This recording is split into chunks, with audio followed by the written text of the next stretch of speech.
მოკლედ მეგობრებო, როგორც თქვენ, ყველა მიცით, ხვალ, სწავლა იწყება უკვე საქართველოში. მე ისე უნდა გითხრათ, რომ მაგრა უღელავ, ხო, მართლა, თქვენ ალბათ მეტყვი რა არის აღელავი, რომ ღელავ, პირველია, რომ მაინც ვით მთელი ეს 4 წელი დაგვასწავლი და აღარ გვეყოლება, სულ სხვადასხვა მასწავლებლები და ვიღაცა ახალი დამრიგებელი. თან საერთოდ მე გადავდივარ მეხუთე კლასში და არა სხვაგან და ეს მეხუთე კლასიდან უკვე იწყება ერთ რაღაცა. როგორ იცით, არ ვიცი, მაგრამ მგონი მივხვდით.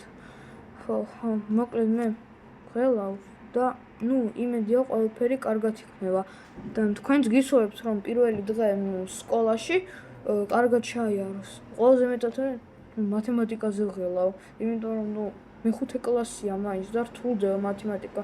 კარგი მეგობრებო, იმედია თქვენი სასწავლო წლის პირველი დღე კარგად ჩაივლის. ყველას ნახვამდის და ხვალინდელ დღემდე.